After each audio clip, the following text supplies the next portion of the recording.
క్రీడాకారులకు ప్రోత్సాహిస్తూ ఉద్యోగాన్ని కల్పించినందుకు గాను నేను మొన్న మాట్లాడిన అధ్యక్ష మరొకసారి చెప్తా ఉన్నా గత 10 సంవత్సరాల్లో స్పోర్ట్స్ అనేది కంప్లీట్గా కోమా పోయిందనే విషయాన్ని మరొకసారి గుర్తు చేస్తూ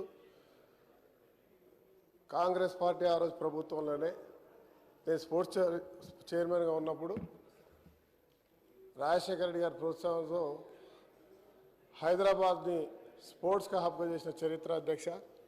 ఆ రోజు గౌరవ సీనియర్ శాసనసభ్యులు హరీష్ రావు గారు కూడా మాతో యూత్ మినిస్టర్గా ఉండే దానికి వారే సాక్ష్యం ఎంత గొప్పగా చేశామనేది.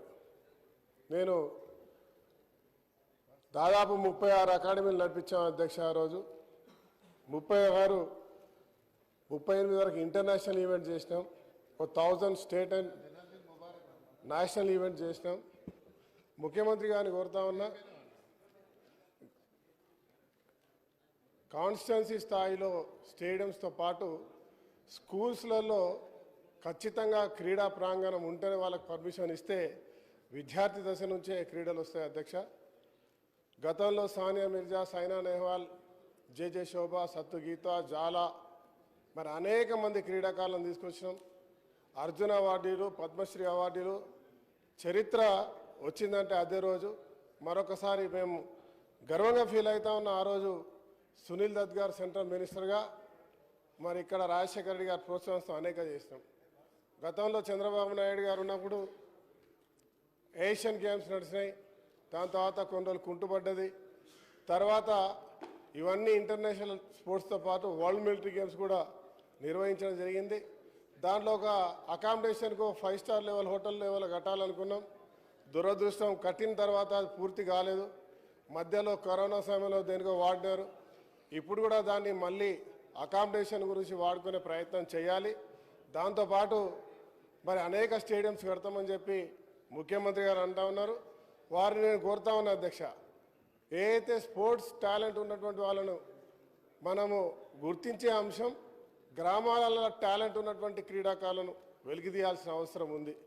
దానికి ఒక విద్యార్థిని స్కూళ్ళ నుంచే వెలికితీయాల్సిన అవసరం ఉంటుంది అధ్యక్ష.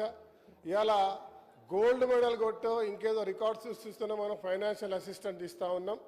అదే కాకుండా క్రీడల్లో రాణించే వాళ్ళకి చాలా కష్టం ఉంటుంది. వారికి కావాల్సినటువంటి మెటీరియల్ కానీ, స్పోర్ట్స్ మెటీరియల్ కానీ, షూస్ కానీ దాంట్లో ఏర్పాటు చేయడానికి కూడా మనం ఆర్థిక సహాయం చేయాలి.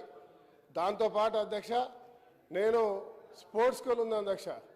మా ముఖ్యమంత్రి గారికి కోరుతా ఉన్నా షామీర్పేట, హకీంపేటలో 250 ఎకరాల స్థలంలో ఒక అకాడమీ ఉంది.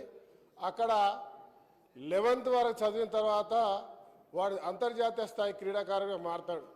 ఒక్కొక్కరికి మనం 2 లక్షల రూపాయల వరకు ఖర్చు చేస్తూ ఉన్నాం. తర్వాత ఇంటర్మీడియట్ అయిపోయిన తర్వాత ఆయన బయటికి వచ్చేస్తే ఆర్థిక పరిస్థితి బాగాలేక, కరెక్ట్ అయినటువంటి న్యూట్రిన్ ఫుడ్ తీసుకోలేక, కోచింగ్ లేక క్రీడాకారుడు అక్కడికే ఆగిపోతూ ఉన్నాడు. అక్కడ కనుక ఒక స్పోర్ట్స్ యూనివర్సిటీ ఏర్పాటు చేసి మరి అక్కడ ఉన్నత స్థాయితో పాటు పూర్తి స్థాయిలో వారికి తర్ఫీదునిచ్చి మంచి ట్రైనింగ్లు ఇచ్చి చేయగలిగితే ఖచ్చితంగా ఒలింపిక్ స్థాయిలో మనం మంచి పథకాలు సాధించాలని అనుకుంటా ఉన్నా. నాకు పూర్తి విశ్వాసం ఉంది. ప్రభుత్వం రాబోయే రోజుల్లో స్పోర్ట్స్కి ఈ యొక్క దేశానికి అంతర్జాతీయ స్థాయిలో ఒక హబ్గా ఉంటుంది. రాబోయే 32వ సంవత్సరం అంటే 36 సంవత్సరంలో ఒలింపిక్స్ ఇండియాకు వస్తుంది అధ్యక్ష.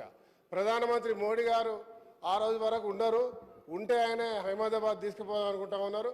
మరి ఆ గేమ్ మహారాష్ట్రకు ఇంకోటి కాకుండా ఇప్పటి నుంచే ఇన్ఫ్రాస్ట్రక్చర్ డెవలప్ చేసి హైదరాబాద్లో తెలంగాణలో నిర్వహించే కార్యక్రమానికి మనం సన్నద్ధం కావాలని కోరుతా ఉన్నాం. మీద ధన్యవాదాలు అధ్యక్ష.